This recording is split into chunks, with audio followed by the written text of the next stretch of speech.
lagay ng ating panahon ngayong araw nga ng Linggo, May 4, 2025.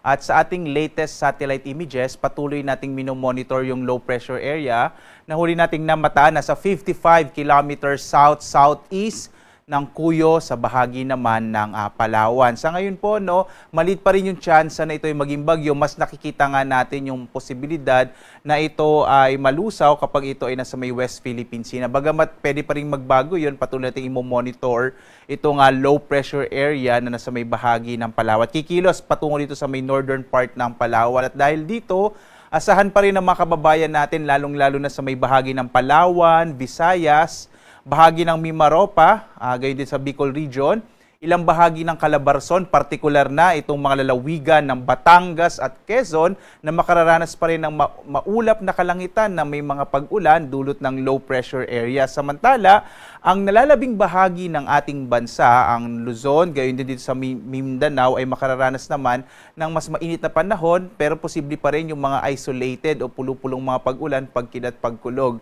Ngayong nasa buwan na nga tayo ng Mayo at patungo na tayo sa panahon ng tag-ulan, lalo na pagdating ng mga katapusan ng Mayo hanggang mga unang linggo ng Hunyo, asahan nyo po ang mas malaking tsansa o mas mapapadalas na yung mga localized thunderstorms natin sa hapon hanggang sa gabi. Ito yung mga pagkilat pagkulog na tumatanggal ng mga 30 minutes up to 1 hour. Magbibigay naman tayo ng mga thunderstorm advisories through our iba't iba pong mga social media platforms para magbigay ng update kung anong lugar magkakaroon ng mga thunderstorms. Dito nga sa Luzon, inaasahan natin ang mas malaking tsansa ng mga pag-ulan, partikular na sa Mimaropa, gayon din sa Bicol Region, ilang bahagi ng Calabarzon, partikular na po yung mga lalawigan ng Batangas at Quezon. Medyo maulap na kalangitan at mas malaking tsansa ng mga pag-ulan na dulot pa rin ito ng low pressure area na sa may bahagi ng northern part ng Palawan. Samantala, ang nalalabing bahagi ng Luzon ay makararanas pa rin na medyo mainit na panahon na may mga isolated o pulupulong pag-ulan, pagkidlat, pagkulog. Ang agwat ng temperatura natin sa Lawag na sa 25 to 33 degrees Celsius, sa Baguio 18 to 26 degrees Celsius, sa Tuguegarao 26 to 34 degrees Celsius, habang sa Metro Manila 25 to 34 degrees Celsius, sa Tagaytay naman 22 to 30 degrees Celsius, sa Legazpi, sa bahagi naman ng Bicol 25 to 30 degrees Celsius.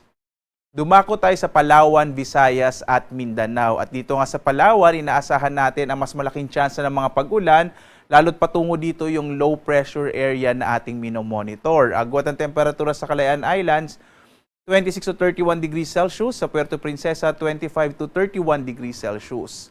Samantala naman, malaking bahagi ng Kabisayaan ay makararanas din na mas malaking tsansa ng maulap na kalangitan, lalong-lalo na yung Western Visayas na dulot nga ng low pressure area. Mag-ingat po yung bahagi ng Palawan at Kabisayaan, at sapagkat may mga potential pa rin ng mga flash floods at landslides dulot nga nitong low pressure area na ating minomonitor.